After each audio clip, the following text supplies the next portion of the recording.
Most people in America are looking for how do I make a life worth living and a retirement worth having. In order to do that, we have to know what our strengths are, what our gifts from God might be, and how to utilize them into prosperity. What really means is that we're going to be being very productive, we're going to be very performing, we're going to be very obvious about what we're trying to do and what we're trying to accomplish. If we're lost and we don't know what to study in any type of university setting, then we might go after certification courses or weekend opportunities like a Cordon Bleu school if we're trying to learn to cook, or we might go after certification from Skills Path, which is an online opportunity to learn supervisory skills and other type of certificates that look good just as fine on a resume as anything else. The truth is, today's resumes belong to the individual. They don't belong to someone who wants to take over them and put them online and try to sell that person's skill sets without personal consent. You see, that's called information trafficking. It's also a form of human trafficking.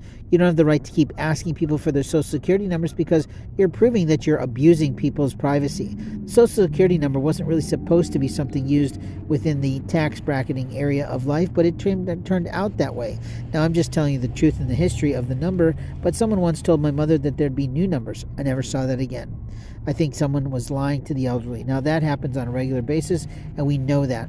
But there's always some young player who doesn't know anything about life, who's never had to produce one thing in his life. He's produced maybe enough money for an automobile or for a rental, but he hasn't produced enough money to live on. He hasn't produced enough money to play on. He hasn't produced enough money to build a business or serve in the community, and he just thinks he's the smartest cookie in the tool shed. Now, if there's a cookie in the tool shed, I'm going to find it, and Marcel the mouse might as well. But I'm being somewhat facetious because I get really tired of being laughed at and played with by 18-year-old people who are usually white and Catholic and mainly boys. But openly, it's because they have been taught that they have arrived because of the dick in their pants. No offense, you haven't arrived at anything. The men in the real world don't walk around slinging their dicks outside their pants, now do they?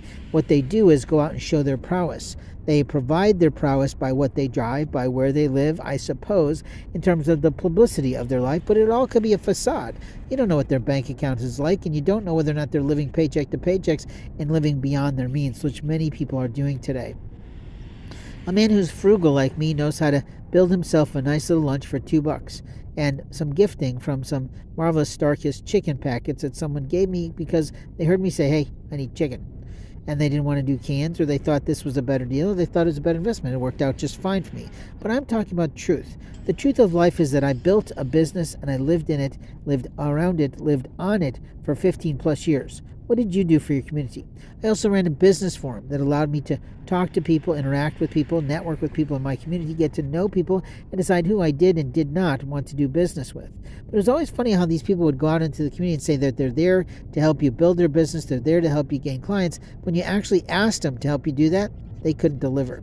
You see, that's a little bit of false advertising. In my world of service, what they're paying for is my actual time. My time on my master schedule that allows me the right to control my time and manage my time down to the quarter hour most of the time for me in terms of doing project work for the projects that I was working on outside of the services I was providing in teaching a foreign language instruction or teaching people how to market themselves better across the platforms which we currently now have to utilize in order to build a life of an entrepreneur.